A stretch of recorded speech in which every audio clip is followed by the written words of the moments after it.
Magandang araw kaibigan! Tuloy po kayo sa Felicidad's Channel. Sa mga kwento ng buhay at pag-ibig na hinalukay sa natatagong baul ni Felicidad.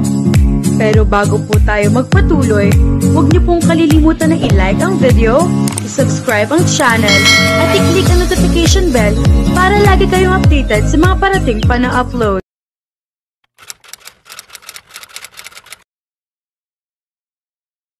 Polytechnic University of the Philippines Laboratory High School School Ground. Attention! Sigaw ni Vernice sa mga kadeteng hawak niya sa Citizens Army Training. Left, face, forward, march. Pinagmasdan niya ang sabay-sabay na paghakbang ng mga cadets ng model platoon na ilang araw na rin niyang sinasanay sa gitna ng initan. May kompetisyon kasi silang sasalihan sa susunod na linggo at siya ang magiging platoon leader ng mga napiling model cadets. Vernice, ang kaibigang si Beth ang tumawag sa kanya. Kasama nito ang nakangising isa pang kaibigan nilang si Hart. Tama ng practice yan, baka sumobrang galing nyo. Hindi pa sila nakakahakbang sa start na competition ay panalo na agad kayo. At maawa ka naman sa mga babaeng iyon. Sunog na sila sa araw-araw na training ninyo eh. Dagdag ni Hart. Mabuti nga iyon, para ako lang maputi rito. Hinayaan niya mag-take over ng command ang kanyang platoon leader para libreng malapitan niya ang mga kaibigang prenteng-prenteng nakaupo sa lilim ng puno ng aratiles. C-80 officers din ang mga ito, ngunit mas mataas ang ranggo niya. Nauna na na-dismiss ng mga ito ang kani-kanilang hawak ng mga private cadets platoon. Kung sa bagay, hindi naman kasali ang mga ito sa Don Bosco Cup kaya okay lang na magpabanjing-banjing ang mga ito samantalang sila ay nagpapakatusta sa ilalim ng sikat ng araw. Bakit nandito kayo? Tanong niya. Ano pa? E di makikisili kay Corpse, sagot ni Beth. Ang super cutie na si Corpse, dugtong ni Hart. Sabay na inginuso pa ng mga ito ang matikas na lalaki nagsasanay naman sa platoon ng mga lalaki. Ngunit tumagos lang ang tingin niya patungo sa platoon leader ng mga cadet models. She even cocked her head to get a better view of the boys fantastic behind. Naramdaman niyang mahinang binatukan siya ni Beth. Pinalo lang niya ito sa balikat. Aray! Reklamo nito. Ang bigat talaga na kamay mong babae ka. Eh bakit ka kasi nakabatok sa akin? Kasi po, singit ni Hart, pinagnanasaan mo na naman ang pobreng lalaking iyon. Sino? Painosente ka pa riyan. Obvious naman kung sinong sinisilip mo. Sabay-sabay pa silang napalingon sa direksyon ng mga lalaking kadete nang marinig nila ang malakas na commanding voice ng pinag-uusapan nila. Tapos na ang training ng mga ito at nagtatakbuhan ng pabalik sa kanilang mga barracks. She watched as the platoon leader stood in front of their corps commander for some final instructions. In fairness, gwapo naman talaga si Greg, narinig niyang wika ni Beth. Ang problema lang na lalaking iyon, hindi niya nakikita na patay sa kanya itong si Vernice. Gwapo nga, sang-ayon ni Hart. Tanga naman, hindi siya nag-react. Hinayaan na lang niya ang mga ito magsalita dahil baka lalo siyang asarin ang mga ito. Sina Beth at Hart ang unang mga taong nakaalam na malaki ang pagkakagusto niya sa kanilang kaklase na si Greg. Ewan nga lang niya kung paano nalaman ng mga itong tungkol doon. Samantalang hindi nga siya nagpapakita ng kahit na anong reaksyon kapag nariyan ang binatilyo. In fact, sa kanilang classroom ay napakadalang nilang magkausap. Kung pag-uusap nga matatawag ang palitan nila ng hi and hello, excuse me, at thanks, they never did talk to each other the way they talk to their other classmates. Hindi rin niya alam kung bakit. To think na siya pinakamadaldal sa kanilang klase at si Greg ang pinakamalapit naman sa mga babae. Ngayon na ang pang-apat at panghuling taon nila magkaklase sa high school. Noong first year pa lang sila, hindi naman ganun kalala ang pakikitungo nila sa isa't isa. He would talk to her and exchange jokes. Dahil pareho silang may kadaldalan, kaya agad sila nagkasundo kaysa sa ibang mga kaklase nila. Their classmates even started pairing them up and teasing them whenever they got near each other. On the outside, naiinis siya, pero sa kaibuturan ng kanyang puso, ay natutuwa siya sa tuwing tinutukso sila ng mga kaklase. On their second year, Naging mas popular si Greg nang mapabilang ito sa basketball varsity team ng kanilang paaralan. Doon niya napansin ang tila panlalambig nito sa kanya. Then all of a sudden, he just stopped talking to her. She was annoyed of course. Sumikat lang ito, kinalimutan na siya nito. And to encounter the hurt she felt, hindi na rin niya kinausap pa ito.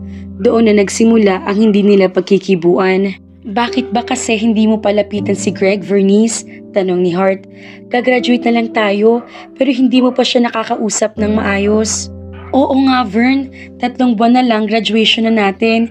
Ipinitik pa ni Beth ang mga daliri nito nang may maalala. Alam ko na, sa Don Bosco Cup, cornerin mo na si Greg. Saka ka magtapat. Sabihin mo, hoy lalaki, bakit hindi mo ko pinapansin na kagandahan kong ito ha? How dare you? Tapos, sunggaban mo na at halikan ng todo.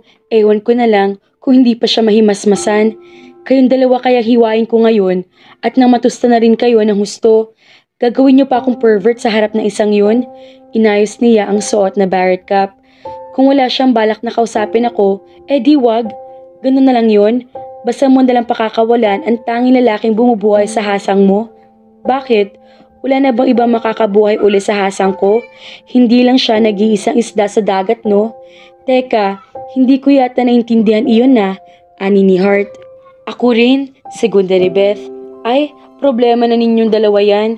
Sa tindi ng init ng araw, hindi niya ay nakalang pagpapawisan pa siya ng malamig na makita niya kung sino papalapit na iyon sa kanilang kinaroroonan. Maya-maya ay bulalas ni Beth. Papunta rito si Greg. Hoy Vernice, saan ka pupunta? Kailangan ko na rin i-dismiss ang platoon ko. Diyan na kayo. Takot ka lang yata kay Greg kaya ka aalis eh. She turned 180 degrees and stood right where she stood a minute ago. Hindi ako takot, excuse me. Sininyasan niya ang platoon leader niyang lumapit na sa kanya. Sumunod naman agad ito.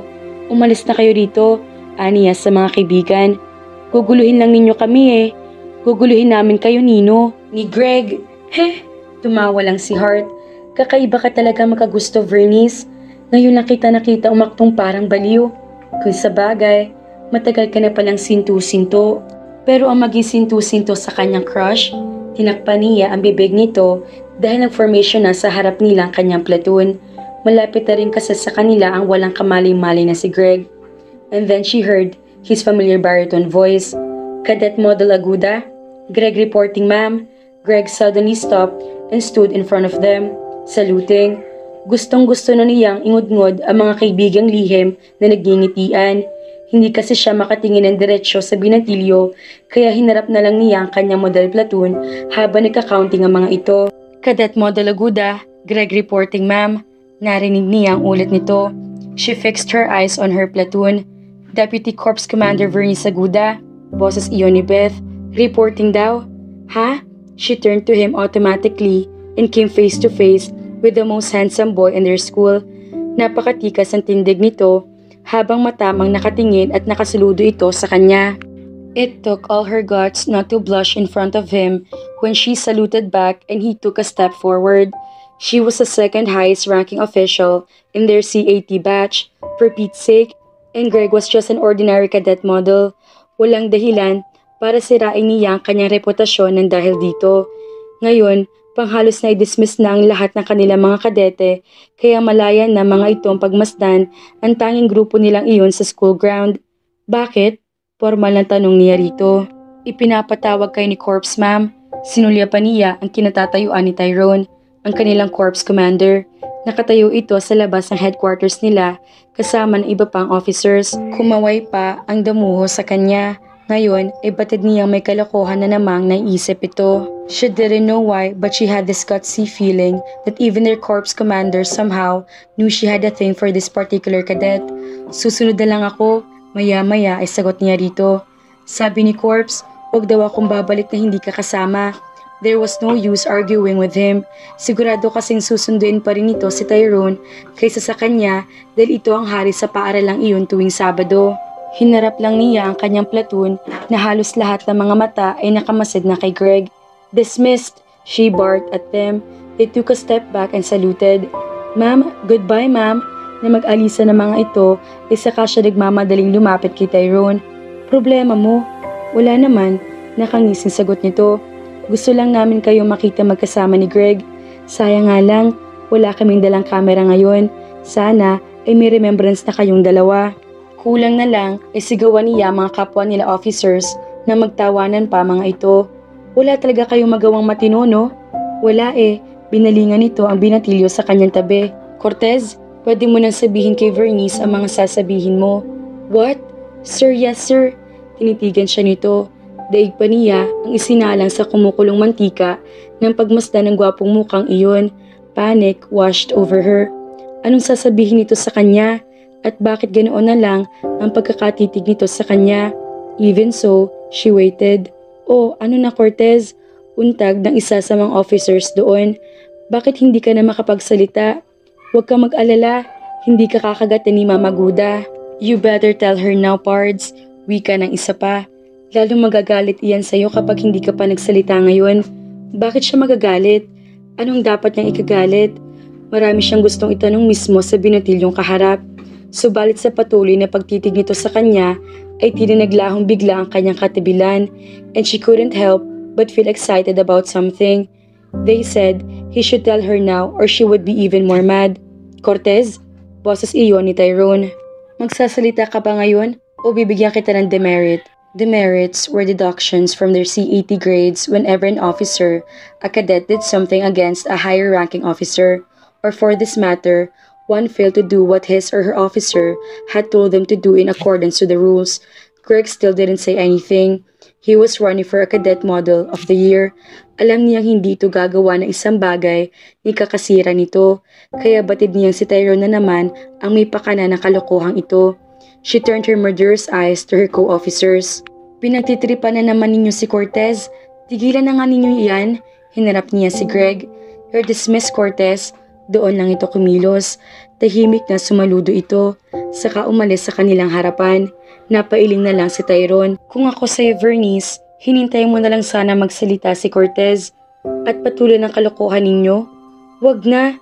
Ikakain ko na lang yan. Hindi maipaliwanag na kasiyahan ang nararamdaman niya ng mga sandaling iyon. Greg almost confessed to her. Whatever it was, she knew it was something good. She could feel it in her big bones. Ngunit, biglang naglaho ang maganda pakiramdam niya na iyon nang muli niya makita si Greg. May kausap itong isa ring estudyanteng babae. Iririgard na lang sana iyon. Isa ito sa napakaraming tagahanga nito sa paaralang iyon.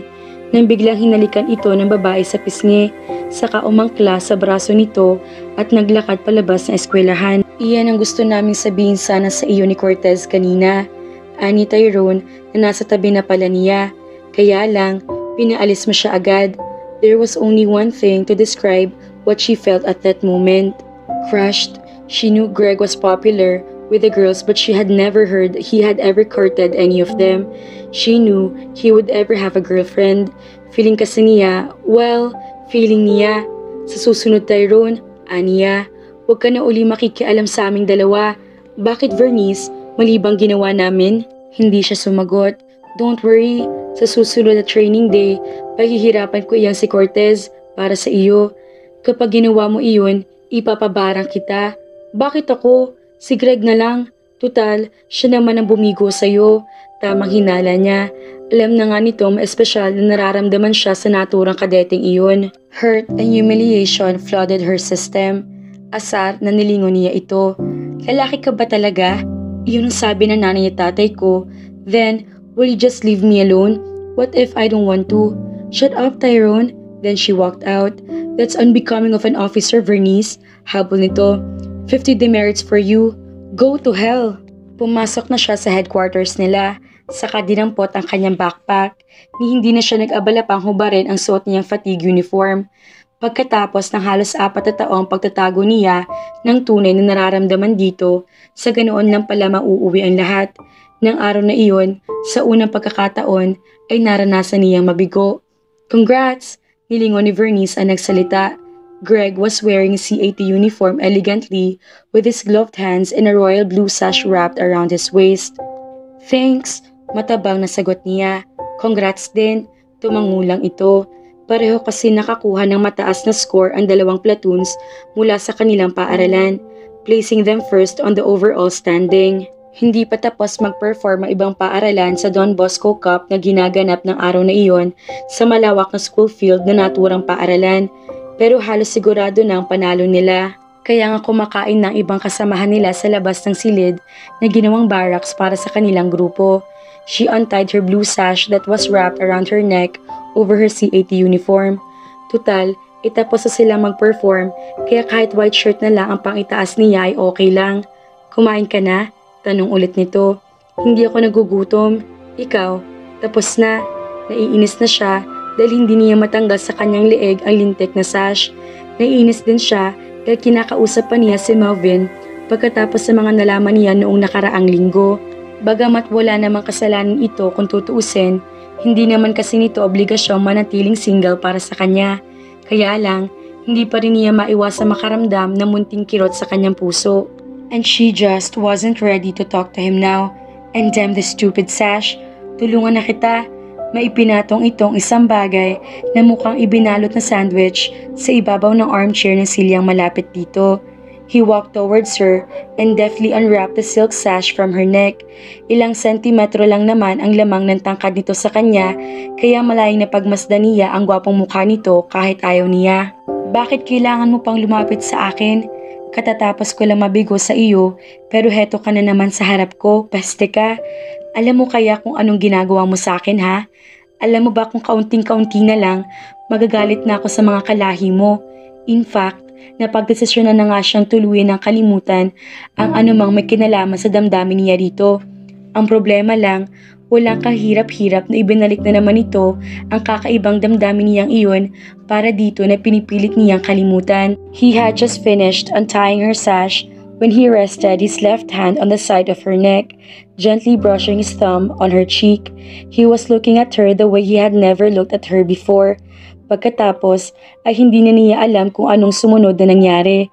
Napapikit na lang kasi siya nang lumapat ang mainit na mga labi nito sa kanyang mga labi. He had kissed her very first kiss. Ngunit kung gaano kabilis nangyari iyon, ay ganoon din kabilis na natapos iyon. He was already walking out the door when she decided to open her eyes. Kumain ka na, narinig pa niyang wika nito nang hindi siya nililingon. Para sa iyong sandwich na dala ko. Then he was gone and she was left there, standing, dumbfounded. That was the last time they ever had a chance to be together. Hindi na kasi ito muli pang lumapit sa kanya o nakipag-usap na matagal mula ng araw na iyon. At hanggang sa makagraduate sila, ay nakailang palit pa ito ng girlfriend. And not even once did he ever ask her to be one of his girls. Ilang beses tuloy niyang inulit-ulit sa kanyang isipan ang eksenang iyon sa loob ng barracks nila noong Don Bosco Cup. Talaga bang nangyari na hinalikan siya nito? Imahinasyon lang niyang lahat ng iyon? And every time, she would touch her lips with her fingers. At kaya pa rin ng dati, nararamdaman pa rin niyang init ng mga labi nito. Pero kung totoo nga nangyari iyon, bakit tuluyan na siyang tinalikuran nito? Pinaglaruan lang ba siya nito? Pinagbigyan? Masakit tanggapin, subalit parang ganoon na nga nangyari. Pinagbigyan lang siya nito dahil nalaman siguro nitong may espesyal na pagtingin siya rito. That was so unfair. Before she get out of high school, she knew she had changed. Never again would she let her heart be fooled by a kiss. Gay, inilatag ni Myra ang salitang nabuo nito sa Scrabble board. Double word, napangisi lang si Vernice habang itinatala ang bagong score na nakuha ng kaibigan. Pagkatapos ay inalayo niya ang isang tile na may letra sa isang salitang nabuo niya sa kanyang rack. Pinagmasdan niya ang mukha ng iba pang kaibigan habang nagko-concentrate ang mga ito sa susunod na tira. It was a fine Saturday afternoon at kasalukuyan sila nakikitambay sa malawak na garden ng bahay ng kaibigan nilang si Jeline. National Heroes Day kasi, kaya halos lahat sila ay walang pasok sa kani-kanilang trabaho at naisipan nila magpalipas sila ng oras sa bahay ng kaibigan. She and her friends Myra, Bella, and Cheska were trying to outdo each other in Scrabble, rather trying to out-trick each other. Batid niyang mautak ang mga ito, pero madaya naman siya. She smiled secretly. Kailan ba natalo ang isang madaya? Kaya nga may mga buayang politiko na kaupo ngayon sa gobyerno, hindi ba? Gaze, sambit niya habang inilalapag niya sa board ang nag-iisang letra niya. Triple double words, Ay, wala pala. Grabe, hindi ko expected ito. Hindi na siya nagtaka nang umangal ang kanyang mga kaibigan. Ang daya mo, Vernice. Double word lang iyan. Pa-vertical ang basa riyan. Kaya dapat ay isa lang ang score mo. Hindi mo na uulitin ang score na nakuha na ni Norilyn kanina kasi kanya na iyon. Siyempre, patatalo ba naman siya? Hindi siya magiging cum laude na magtapos sila sa kolehiyo kung hindi niya kayang pangatwiranan ang lahat ng bagay na alam niyang tama. Ang kaso, cum laude rin ang mga katapat niya, kaya ang nangyari ay tila reenactment ng Clash of the Titans in the middle of the Scrabble board. Napuno ng ingay ang buong rooftop. Walang sino man ang gusto magpatalo sa kanila, lalo na siya. Lumapit na sa table nila ang iba pang kaibigan nila. Ako ang scorer, presinta ni Riza. Ako ang watcher, ani ni Jeline. Ako ang muse, umani ng katsawan ang sinabing iyon ni Kyla. Siyempre, dapat ay may inspirasyon kayo sa competition ito, no? And my beauty can inspire everyone. Isa-isang tinuro sila nito sa kabila ng maasim na ekspresyon sa kanilang mga muka. Especially you, oh my most exasperating friends. Huwag na kayong humirit, okay? Kyla Iha, ginugutom ka na yata. Lumampot siya ng 3 piraso ng sitsiriya na kanina pa niya tinitira. Ang mabuti pa, kumain ka muna. Bago ka magpakita sa amin, ngiting aso lang ibinigay nito sa kanya. Akmang dadampot din ito ng sitsiriya nang ilayo niya iyon dito. Hinampas siya nito sa balikat, kaya napilitan na rin siyang ibahagi rito ang kanyang grasya. Hindi na ako sasali, wika ni Norilyn. Tutal naman, mukhang para lang sa mga loveless ang game ngayon. Bakit? Loveless ka rin naman na. At least, I'm entertaining suitors. Suitors na sa umpisa pa lang ay malabo na maging boyfriend mo dahil sa panaginip ay wala kang balak kasagutin kahit isa sa kanila. Ngumiti lang ito. At least, may suitors. Ang yabang nito, sambit niya. Umuwi ka na nga. Kung uuwi ako, mawawala na kayo ng cute dito. Kanya-kanya lang silang patutsyada sa sinabi nito. Minsan talaga, sobrang nakakapala ng mukha nila magkakaibigan. Mabuti na lang at wala rito si Jenna, wika ni Bella, habang inaalog nito ang plastic cup na ginawa nilang lalagyan ng mga tile block letters. Kung hindi, talo na kayong lahat. Anong kayo? Kasama ka rin doon, no? Among all of them, si Jenna ang nag-excel talaga academically noong nag-aaral pa sila. Napakaraming alam nito palibhasa ay mahilig sa mga research studies at kung ano-ano pang babasahin. Samantalang saka lang sila kikilos kapag may exam o kaya ay pinapagawa ang mga professors nila. Hindi naman sa hindi nila sineseryoso ang pag-aaral nila noon.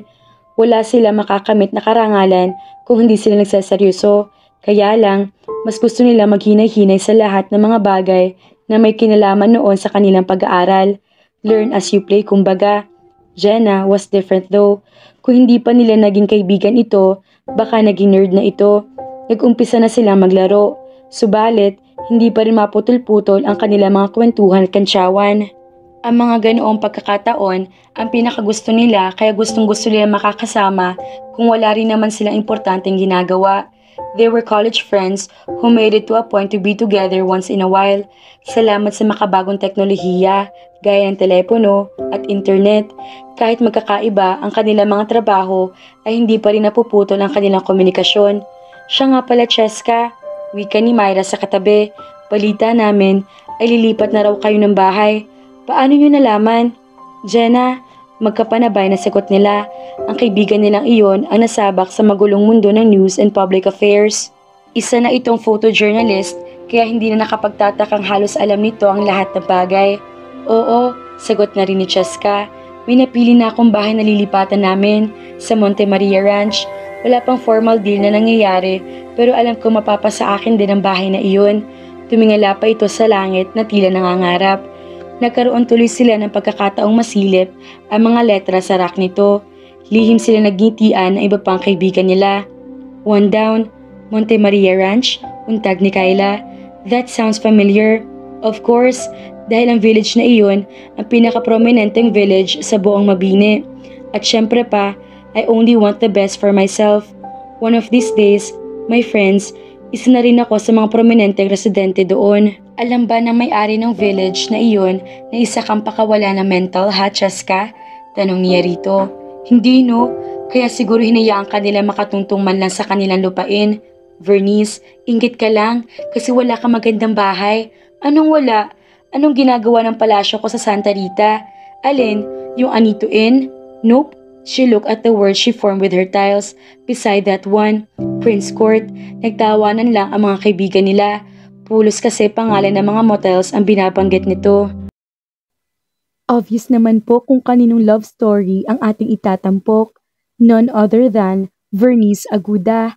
At mukhang ang kanyang high school crush ang kanyang love interest, si Greg. Pero teka, kung hindi ako nagkakamali, mukhang isa sa mga hunks na nakatira sa Monte Maria Ranch, si Greg Uzumaki Cortez. Kaya mga ka-felicidad, alamin po natin kung paano magpapangita si Vernice at ang kanyang longtime crush. Kaya naman, abangan!